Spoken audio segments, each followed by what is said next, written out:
So in today's video, we're going to be making NORA Tea, which is a really good nourishing and toning tea for pregnancy, for, pre-pregnancy and postpartum. It's good for during the birth as well. It's very nourishing. Start out by you'll use red raspberry leaf, dried tea, the nettles, alfalfa, and oat straw. And I've ordered these in bulk from Mountain Rose Herbs, but you can use any company you choose. What you do is you start off with 1 part raspberry leaf, 1 part nettles, then half part alfalfa, half part oat straw. So you can basically do this, make as much up at one time as you want or not. I usually go ahead and make up a good bit at one time because I kind of go through it pretty quick. But this is where I've mixed it all together. And so, like you said, the 1 part of the raspberry leaf, 1 part of the nettles, and then half part alfalfa and oat straw. And then this is usually about a cup measuring cup. And then what I like to do is take and fill up I use these reusable tea bags. You can use these if you like, the little tea strainers, however you really want to do it. And I use what is that, like a pint jar, and I fill up with my water, and then I go ahead and put it in my kettle, ever how much I'm gonna make. And today I think I'm gonna make 2 quarts, so quarts, yeah, that's quarts, I believe. 2 quarts, so I'm just gonna go ahead and fill it up as much as I need, and then I'm gonna put that over into my kettle. And then we are going to get this doing on the stove. Let's see, there we go. There we go. Got that going. I'm on my pot, it's a little dusty.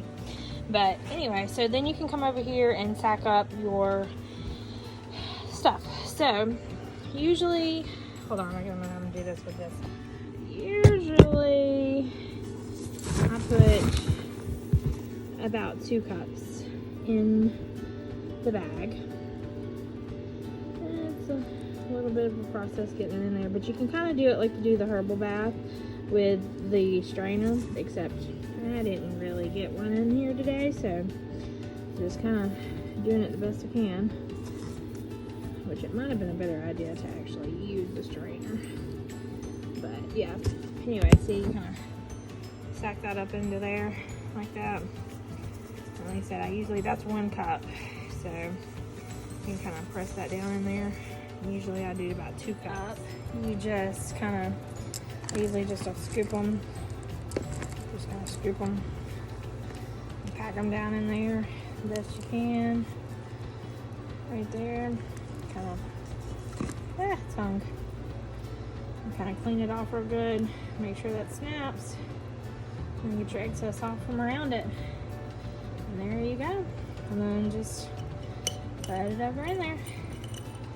There you go. Press it on down in there.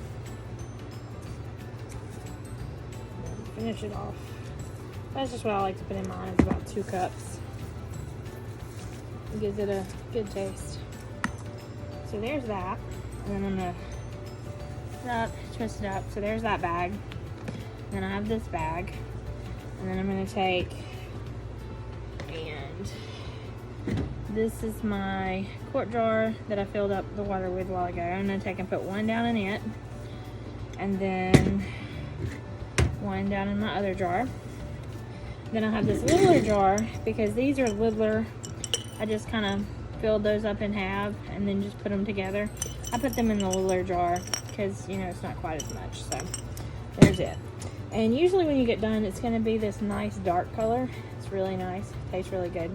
Honey in mine, it just helps sweeten it up, and it's a good natural antibiotic and good stamina. I usually put about a teaspoonful, somewhere up in there. But you can kind of do it to taste. And I go ahead and just put it on the sack and have it ready, just so that when I go to pour it out, pour the water out into it, it kind of melts in with it and gets it ready to go. And this one, well, I'll do about the same. Somewhere up in there. It's all good. Yep, just like that. So now that our water for our hot water's done, we're just going to take and pour it onto that tea bag. Don't pour it straight onto the glass or it will probably maybe bust. It depends. I've done that before and it's busted. I just pour it onto the bag, and then as I pour, I like to push that bag down in there to get all those air bubbles out. Like, get all the air bubbles out. And then finish filling it up. And then it's really hot, so be careful. And then you're going to put your lid on it. I usually let these sit overnight. The lids will pop and go down in there. But, yeah, that steam's getting there. So then you do the same with these. You just kind of pour it over the balls. It'll melt that honey and do it pretty good. Like I said, these you gotta let the air get out of those as well. And give it a minute. Push them down in there. There you go. And screw that lid on there. And once they've set overnight, I usually take and put them in the refrigerator. Some people have strained their herbs out. Since mine are in bags, I like to leave them because it just keeps getting more of that goodness out until I get ready to drink it, till it gets cool. And then I'll strain the herbs out and just pour it up and drink it. Sip on it all day. Usually I'll take and replace these lids with the cup lids that you can get for the mason jars and just sip on it all day long. And there you have it. There is your NORA tea for your pregnancy.